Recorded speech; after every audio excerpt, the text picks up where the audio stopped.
Hey everyone, this is a usage demonstration of the Sharp PC-5000 portable computer that was introduced in the year 1983.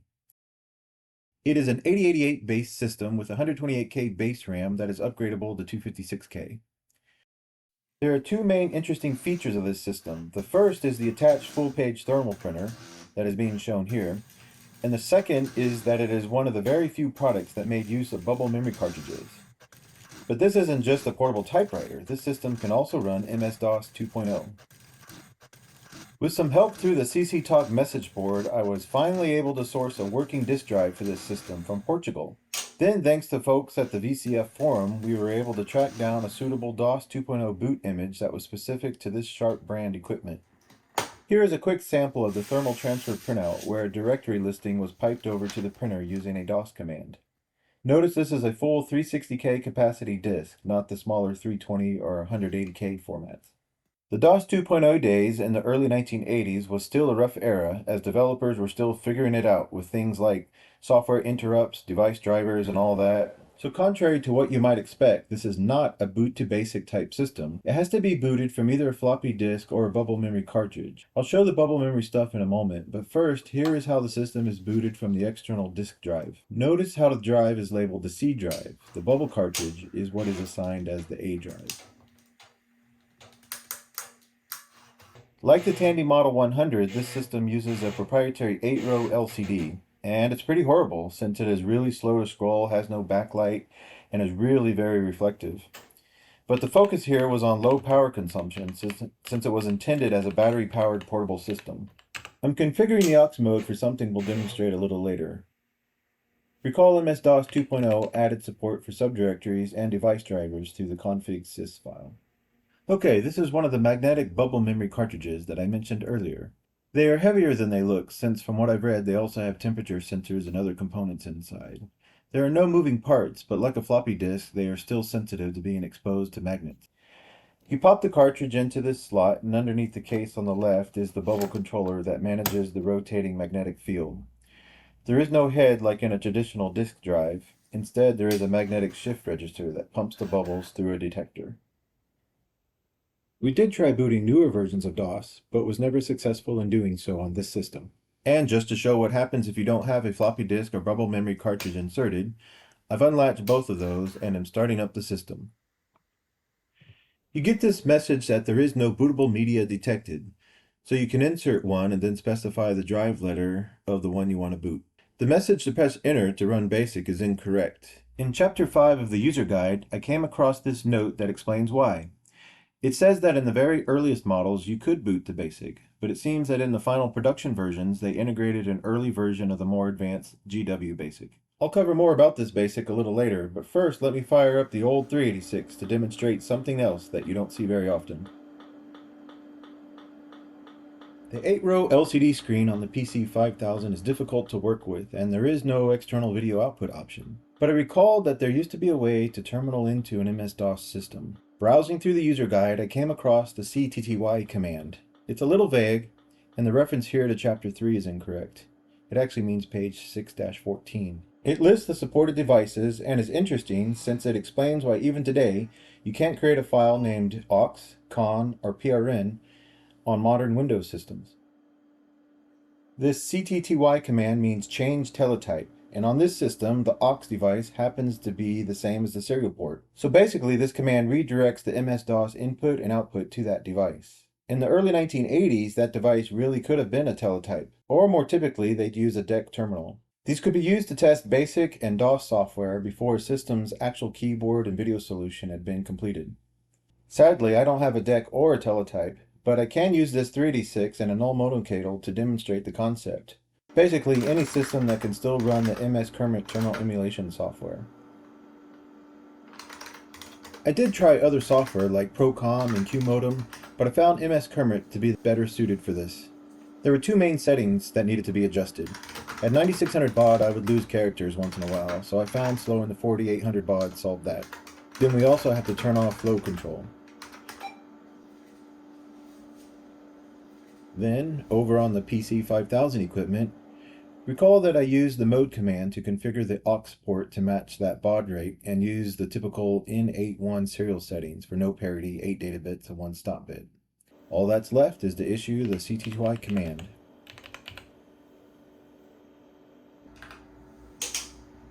Wow, it worked! The MS-DOS command prompt of the Sharp now shows up over on the 386, and any commands I type are executed back on the PC-5000 hardware. So for example, this directory listing is over on the remote system. And as a bonus, I get more than 8 rows of scroll history to view. Okay, now that we have a larger screen area to work with, I want to show that we can develop and compile new software for this PC-5000. To show this, I'll use the Microsoft Macro Assembler. The earlier 1.10 version works and is included on the MS-DOS 2.0 disk, but I also wanted to show that this DOS can run newer software. This 3.0 version is from a year later, in 1984.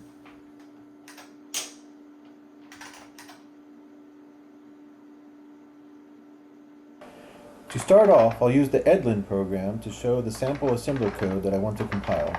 Notice that I'm specifying the A drive. I'm running EDLIN from the bubble memory cartridge just to load it faster, but the data file is here on the D drive. Then I use this list command to list a few lines of the file. It's a minimal program to use DOS to output a line of text. Note that the 13 and 10 at the end of the string is classic support for teletypes, to return the carriage back to the start and then issue a line feed. The $sign here is the end of string marker for the DOS interrupt used to output strings. Here's the full program listing, which happens to fit exactly on one full screen of the terminal. This would make reviewing code much easier than that 8-row LCD screen on the Sharp. Now that we have some source code, we need to assemble and link that code into an executable understood by this x86 system and the operating system. First, I noticed that my clean script doesn't clean out the prior executable.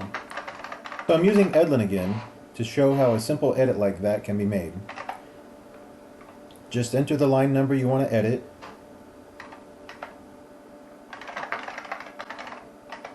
then list again to confirm the change, and use the E command to end and save. So that's a clean script that I'll use later. Okay, I have a pre-made Go script to kick off this build process. It just runs the macro assembler program with a few command line arguments. So the system has to first load that assembler program, then do its multipass parsing to construct an object file and symbol tables.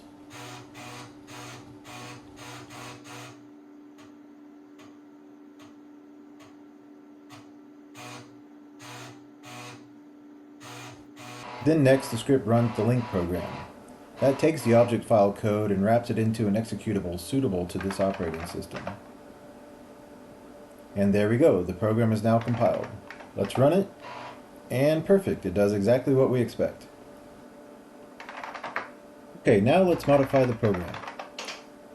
Oops, see, EDLIN isn't in the path, so it didn't run since I didn't specify its location.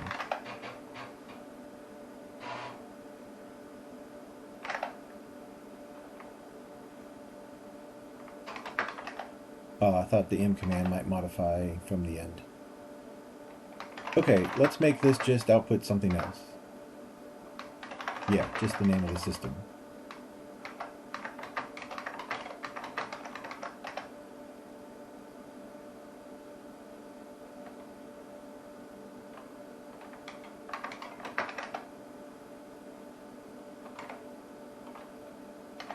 Now use the E command to just end and save.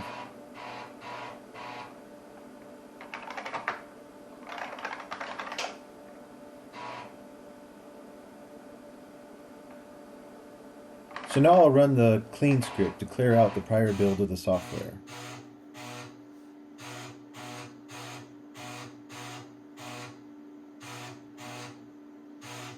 Okay, all cleared out. Previously I used the batch script for the build. Now this time I'll use a make program and a make file to run the process. There's no real difference between the two build approaches, just this shows the more formal make process was available early on in the MS-DOS build tools.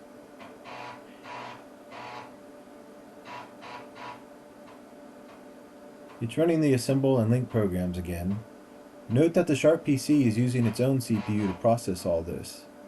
This 386 here has basically been idle all this time.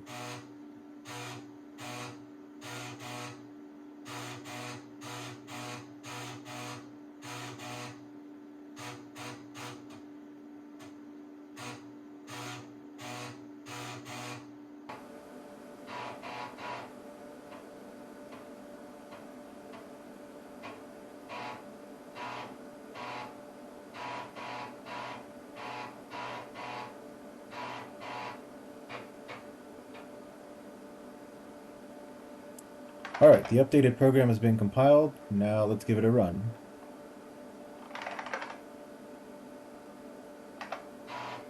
And there, the new output is given, confirming that our edit and recompile has all worked. So that's all a glimpse into how software development could be done on a system like this.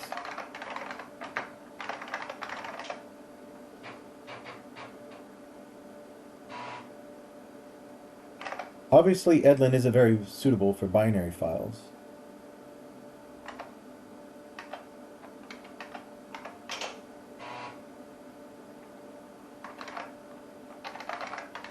Instead, what a developer might use is the DEBUG.com program, which showed values in hex, and also had a disassembler. Or, in its vocabulary, it used a U command to mean unassembler. So this is just an overview of writing software on a disk-based system in the early 1980s, before hard drives became affordable.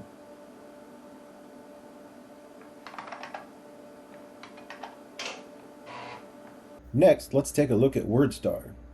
In the set of manuals that came with this system, I found a backup copy of WordStar tucked away in one of the sleeves. Electronic word processing became much more popular in the mid-1970s due to systems like the Wang WPS. For microcomputers, the first word processing software was called Electric Pencil around 1976. This was followed by WordStar in 1979. As a sample to work with for this demo, I've written a one-page short story using this WordStar. Notice that like EDLIN, WordStar also creates BAK backup copies of files.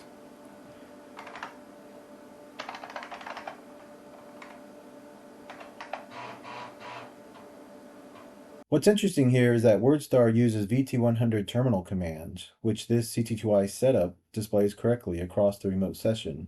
Things like inverse characters and cursor movement controls. The set of files on the disk are listed at the bottom here, and you use a couple control keys to scroll through those. This build of WordStar is specialized to the 8-row by 80-column LCD of the Sharp PC-5000. But it is running on an x86 and under MS-DOS. First, I'll open a small sample file.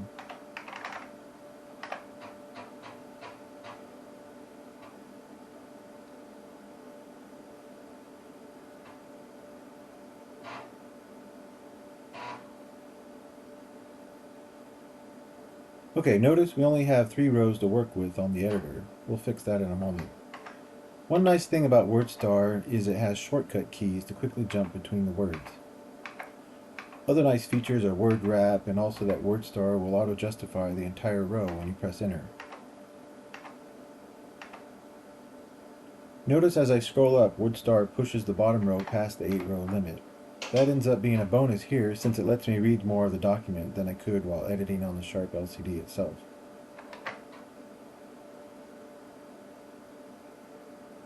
Okay, WordStar has this thing called help level that impacts how many rows you get for editing.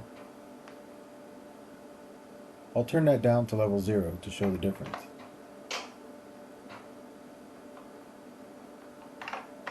I'm opening a larger file this time.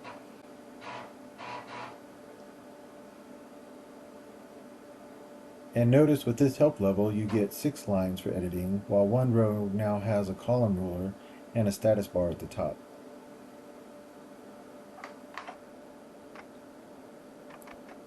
Alright, I'll just browse around the document for a moment.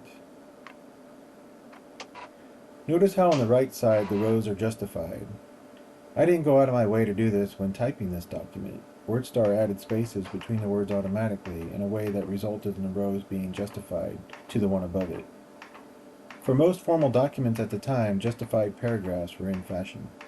These kinds of full-screen editors using control codes to issue special commands were later used on BBSs for adding entries into message boards or sending private electronic mail. Okay, that's all I wanted to show for WordStar in terms of how it functions on this system. I'll exit back out to MS-DOS.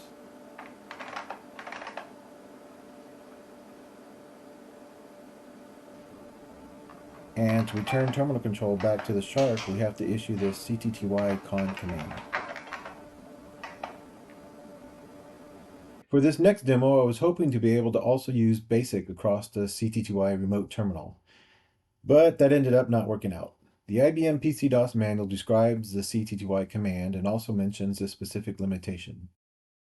The PC-5000 is actually using something closer to GW-BASIC, which supports various graphic functions that wouldn't work across a text mode TTY connection. And to my knowledge, no version of Microsoft BASIC natively used VT100 escape sequences for things like clearing the screen or relocating the cursor. So we'll just have to video this next part using the Sharp LCD screen itself. It took some trial and error, but I think I found the setup that is reasonably legible. The basic program I'll demo here is a piano program that I wrote, which uses on-key event handling to play a set of piano notes. You can also use the arrow keys to adjust notes or recalculate the frequency of middle A.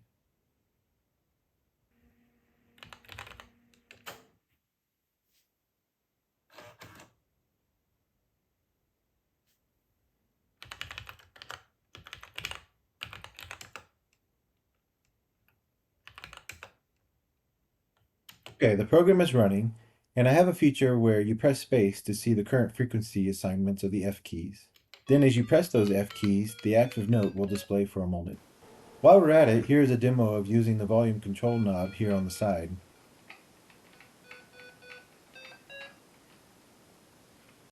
And while this isn't intended as a teardown video, I wanted to give a perspective of where that PC speaker is located. It is right behind the bubble memory cartridge, and to the left of that cartridge is the bubble memory controller. Okay, let's jam for a little bit.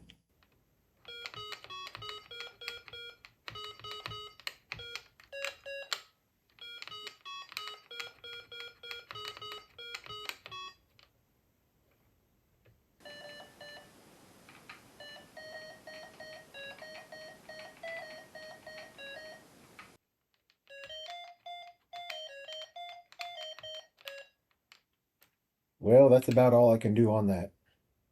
Here's a listing of the program, but this is also just to show how slow the LCD scrolls.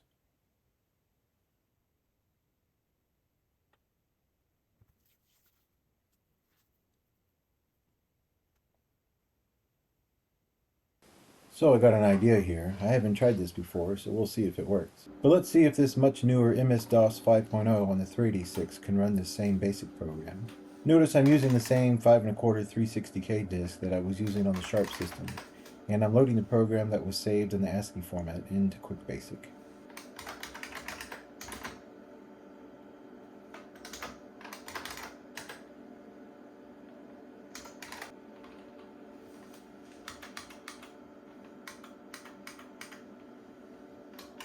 Okay, here goes.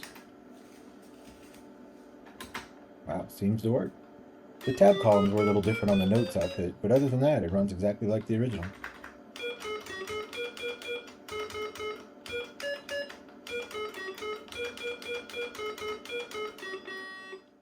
Alright, so far we've covered about software. Now let's shift over to examining the hardware. Then after that, I'll see if we can get one of those Wi-Fi modems to work with this system. Okay, starting with the top, there is this little compartment. In the manual, it says this compartment was intended to store a portable modem, but it's also a perfect place to store extra bubble memory cartridges. 2 of the cartridges I have are blank. One of those is in the system right now. The others contain copies of the Sharp productivity software, the SuperPlanner, SuperCalc, and SuperWriter. I'll cover more about that software a little later.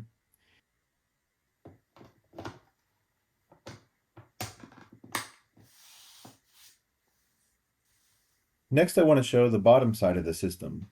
Before moving the system, always be sure to remove this loose page feeder panel.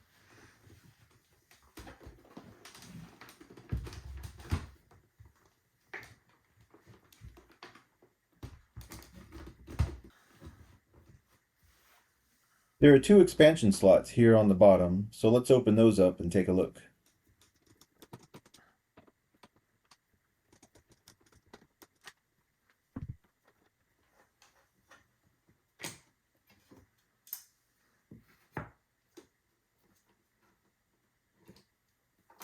Okay, one slot contains the basic ROM. It just contains some of the code that the GW-BASIC executable refers to, so it is required to have this ROM in order to run BASIC. But this system does not boot up into this BASIC. The other slot is a 64K RAM expansion. If you didn't need to run BASIC, then you could insert one of these into both slots and expand the system to a total of 256 kilobytes of RAM. These cards just slide out using a little indented handle at the top. Next, let's check out what's on the back panel of this system. First is the power switch. The interesting thing here is the little charge switch at the bottom. There is the operating mode on the left, then when charging the unit, you are supposed to remember to flip this over to the charging mode on the right. Next is this peculiar 16-pin serial I/O port. This was mainly used to connect a special Sharp brand modem that was also an autodialer and I believe doubled as a numeric number pad for calculations. This modem is also mentioned in one of the brochures, but I've yet to find one of these. Then there is the typical 25-pin serial port. This confused me since I kept thinking it was a parallel port since it has female pin slots, but this is clearly labeled as an RS-232C port. The IBM PC serial card used male pins on their RS-232 serial card, and I noticed the later Sharp PC-5000 adjusted its RS-232C port to also use male pins. The next port on the back is this long 37-pin extension bus. I had hoped this was the same as the 37-pin connector found on the original IBM PC disk drive controller card, but digging into the wiring diagram, it's not quite the same, which is why this system only works with the Sharp-specific disk drive expansion. Last up is the cassette recorder ports. In 1982, audio tapes were still a cheap way to add storage to a system, and nearly every microcomputer system supported tape storage. But the silly thing is, the BASIC on this system doesn't have a command to save or load from tape. So far, I've not found any software for this system that can actually make use of these cassette ports. Next up, let's show how the battery works for this system. They were fairly small, only about a half length of the system. To change the battery, you pulled off this panel on the top, behind the printer area. I haven't seen one of these ribbon pulls in a long time. They were intended to help remove batteries. So you lay the ribbon flat across the opening like this, while preparing to get the battery ready. The battery connector attaches in only one direction, so that's easy.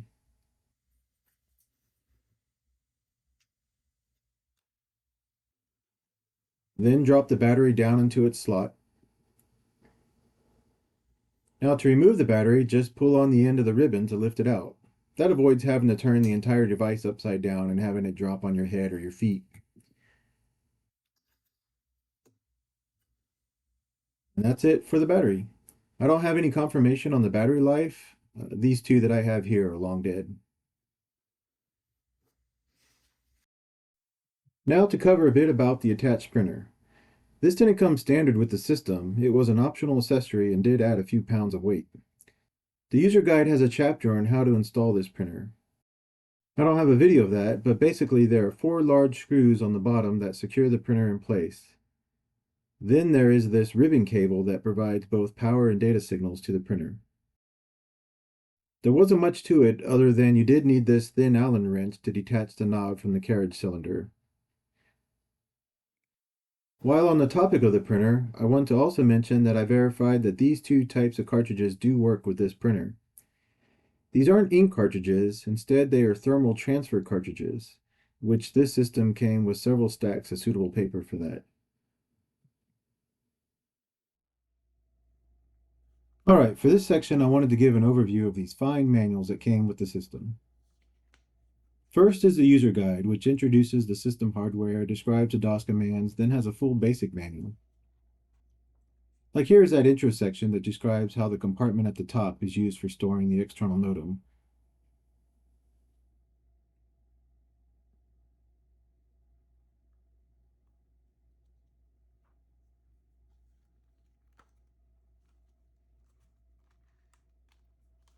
Here is that chapter I mentioned that describes installing the printer.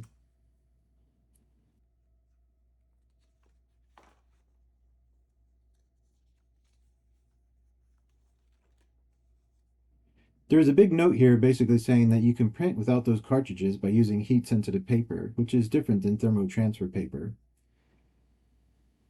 Heat-sensitive paper is more like fax paper or sales receipt, which eventually do fade.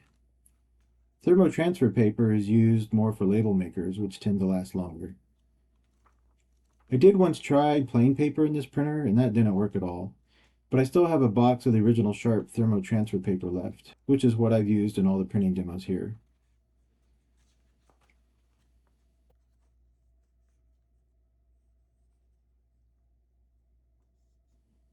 This page is interesting. It notes how the OS is the core of the system, then compilers and interpreters is the next core component, followed by editors and system utilities. Then your applications are all built upon those core aspects. And that model has held for a few decades, but nowadays whole applications can run in a browser. Like Tinkercad is a good example of that, or web versions of Google Earth, or Worldwide Telescope.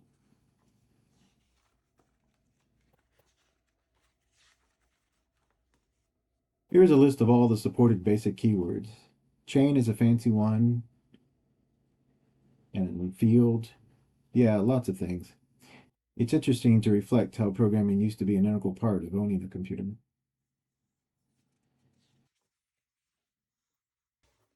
Okay, the next manual here covers part of what Sharp calls the SuperTools. They're versions of the Office suite, including SuperWriter, SuperCalc, SuperPlanner, and SuperComm. Now, the ScratchPad is an interesting component. Basically, it's an early concept of copy and paste between your applications.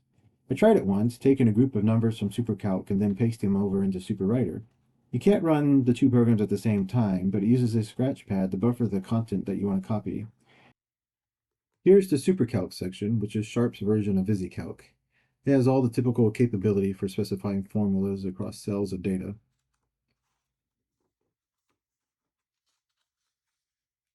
At the back here are the sleeves holding the original disk. The idea is you would install from these disks over to the bubble memory cartridges. In the front sleeve, there are these 10-minute guides to introduce the main features of these SuperTool programs, kind of like Cliff Note versions of the main manuals. Here's a few pages of the SuperCalc 10-minute guide to give a general idea of entering numbers and applying a formula.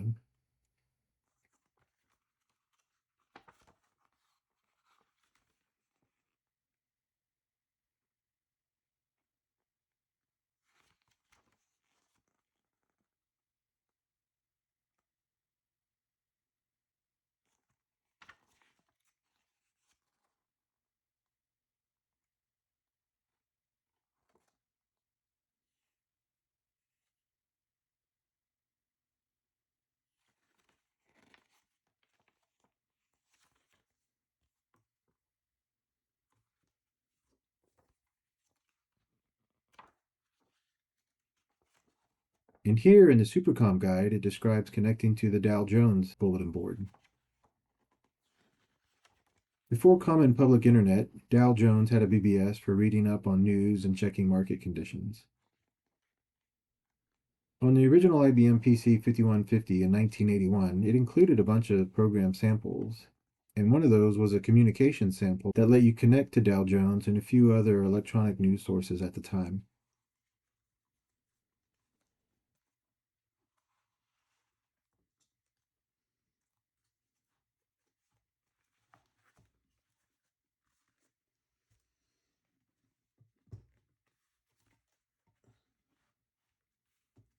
All right, one more manual here. This one covers the remaining SuperWriter and SuperPlanner tools.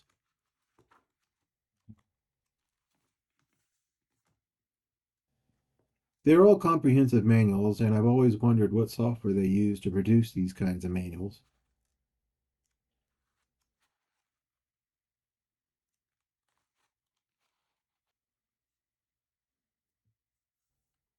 Here's a tip. SuperWriter won't let you edit files with these kinds of extensions.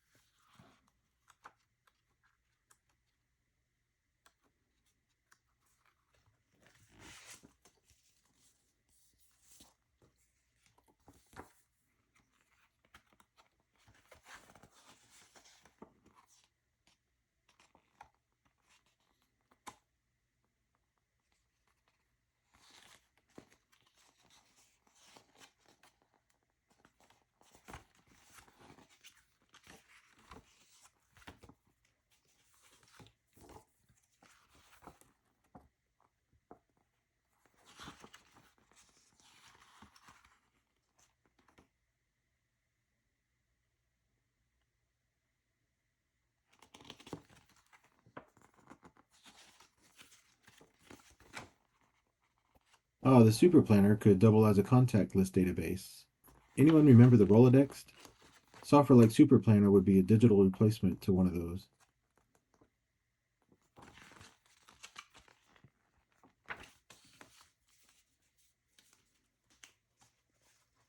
I enjoy these old manuals and thinking about all the people involved in creating them.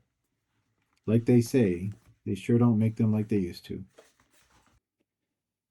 Okay, now it's time to connect this thing to the internet. To do that, I wrote my own COMM terminal program in BASIC. Unfortunately, it only works at 300 baud. I'll first issue the AT command to kind of wake up the modem. Then I use the ATI command to query for information about the setup.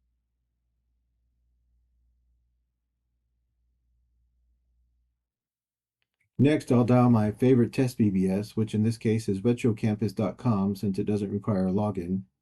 And there it is. The Wii modem LED just went green, showing we are connected.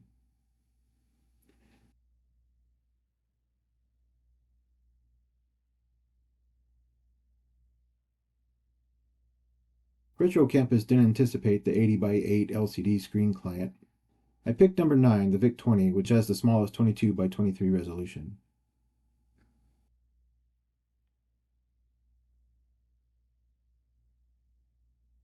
Yep, 300 baud is painfully slow. The system's capable of 9600 baud, but just because this is done in interpreted BASIC, it was just running out of COM buffer. I realized later I can increase the size of that buffer with a command line argument to BASIC. I didn't realize that at the time. But in any case, we'll stick with 300 baud here. By pressing 9 at the main menu, I found this Apple-themed sequence of ASCII art. So here's a preview of a bit of that. Retro Campus is a really chill BBS to connect to. It has a variety of things to try out without an account. For certain special features, like a ChatGPT prompt, then it does require an account. And that's fair, it lets you preview a few things if all you have is a few minutes to test out your equipment. Other streams available at Retro Campus include major news headlines, transcripts of various YouTube channels, and other interesting vintage computer topics.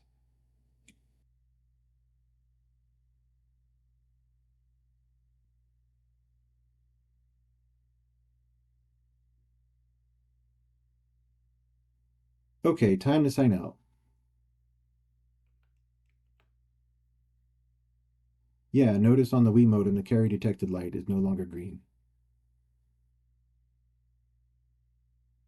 Okay, so I wanted to talk a bit more about these bubble memory cartridges. A regular 5 1/4 or 3.5 inch disc weigh about 16 or 20 grams respectively. But these individual cartridges weigh about 3 times that much, at about 66 grams. I won't get too technical here, but in the Sharp service manual, there is a nice section about this bubble memory. It's interesting that it calls it a cassette. Over here in this chart, it describes two groups of loops, and there is this notion of redundant loops to be used as backup if any of the main data loops become defective. But from a user perspective, the main thing I wanted to show is that these bubble cartridges do have both ROM content and persisted user data. On each cartridge, there's a set of files that cannot be removed. Here I did a printout of these files and their sizes. I know that's hard to read. So to clean that up a little bit, here's a list of those fixed files. Which obviously this is the MS-DOS boot files and a few supporting utilities. So it's not that the Sharp PC-5000 has MS-DOS built into its ROM, but that MS-DOS 2.0 is baked into each bubble memory cartridge that Sharp provides for this system. So by doing a directory listing or running checkdisk, it will look like these are 256K capacity media. But 132K of that is fixed files in the root folder. That leaves only about 119 kilobyte capacity for user supplied files. This bubble memory is expensive, so surely it's fast, right? Well, not really. After using this system for a while, I noticed that it didn't seem the bubble memory was really all that fast. And I found this section in that service manual that confirms this. The transfer rate on regular floppy disk is something like 250 kilobits per second, but floppy disks do have much slower access time. So I decided to write a disk test program to demonstrate the trade-off of this. And of course, I wanted to develop this program on the system itself. So to show this, we have to go back to WordStar again.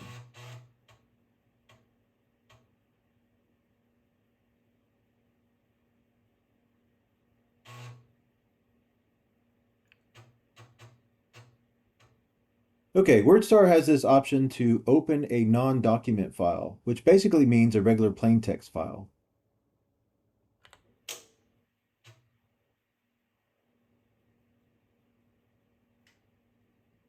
And noticed I'm opening a Pascal program here that I wrote. I'm not sure if it's scientifically accurate. When it comes to hardware benchmarking, some people get fairly religious on the rigor of all that. There is no floating point processor on this Sharp, and as it turns out, there isn't really a sub-second timer either, at least not in all the usual IBM PC ways that I could find. But bear with me, I think this program will still make the point that this bubble memory isn't very fast. Okay, I chose to use Turbo Pascal 4.0 from 1987 since it was the first version that came with a standalone command line compiler, and that it builds MS-DOS executables instead of .com programs, which is important since I planned on allocating several segments of memory. Okay, I'm running the compiler with a few switches here to disable some unnecessary runtime checks.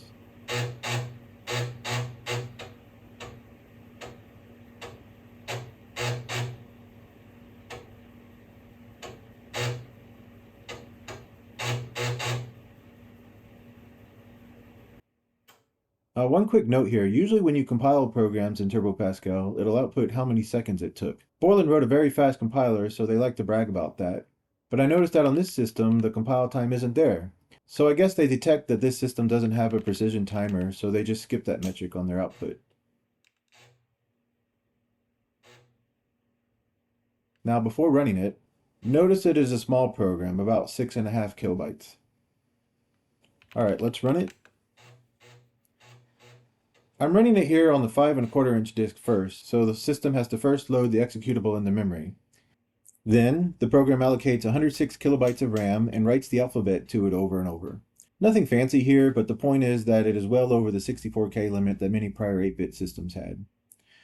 The reason I do only 106K is because I'm going to repeat this test on the bubble memory cartridge, which remember its user space capacity was limited to 119K.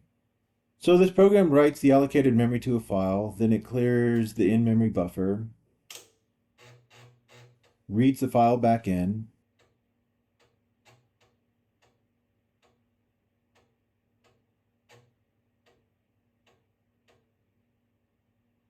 and this final part with the dots, that's 1 period per kilobyte. This step just verifies that the content read in matches that alphabet sequence as expected. But this LCD display is so slow, providing that status slows down the whole part of this program. So with this disk media for this run, the initial memory allocation takes no time at all, which is accurate, it's just some table updates. The write of 106 kilobytes took 22 seconds. Explicitly clearing out the allocated memory took 7 seconds. That's a combination of the slow 4.77 megahertz CPU and the slow memory it has. And reading that data back in from a file was faster, as is typically the case.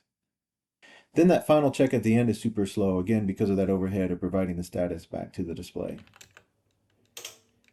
Now I've run this test on the disk drive multiple times and gotten consistent results like this. So I've copied the program over to the bubble memory cartridge on the A drive. Here's the directory listing showing those fixed MS-DOS files as mentioned earlier.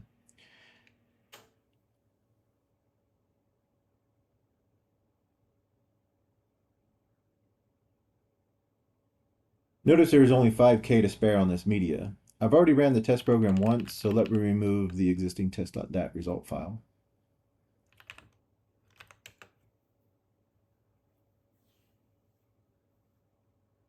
And just to show this, you literally can't remove the fixed ROM files.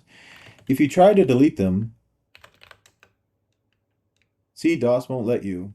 It's just a peculiar thing about this system, and it's not because they are marked read-only. I've tried that too.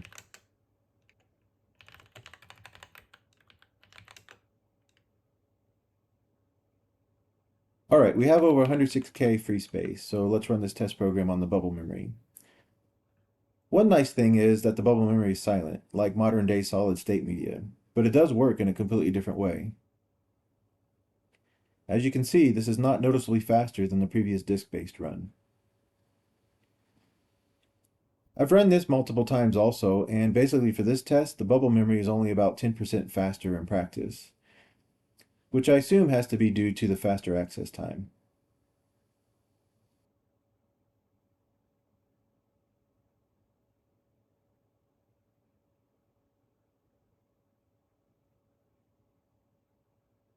So there you have it. All this is so slow, I could have just used a stopwatch. Bubble memory never really caught on, and we'll probably never know if the technology could have been improved. But maybe it helped motivate the other forms of solid-state storage media that came about in the late 1980s, which helped to make things like compact digital cameras possible.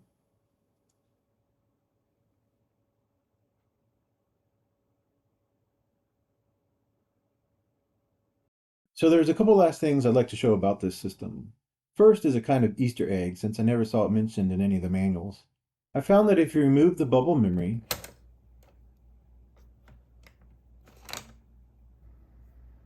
and remove the basic ROM expansion card and disconnect or power off the disk drives, recall that when there's no boot media, the system starts up in a system menu.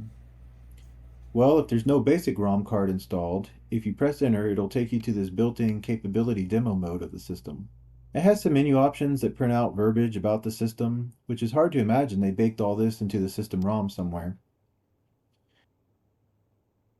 Then it also has this feature where you can display or print a graphics demo, which someone went out of the way to make a pretty impressive one.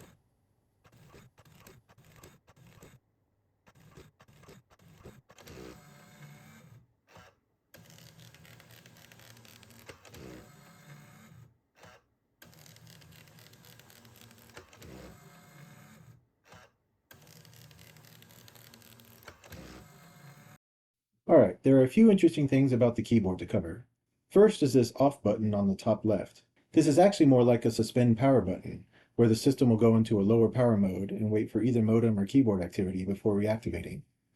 Next is this keyboard template, where the little silver clip at the top center of the keyboard holds a paper template that would generally be customized to any program that made use of the function keys. The one here is for WordStar and has reminders of keys to use for underline, bold, and block functions. And some of you might recall that you could hold the Alt key and then use the number pad keys to key in an extended ASCII code. Like I always remembered, Alt 248 was used to enter the degrees symbol. That still works on PCs today if your numlock is on. This system didn't support that, but I found this in the manual. You press Control 1 to basically toggle between regular ASCII and then the IBM extended ASCII.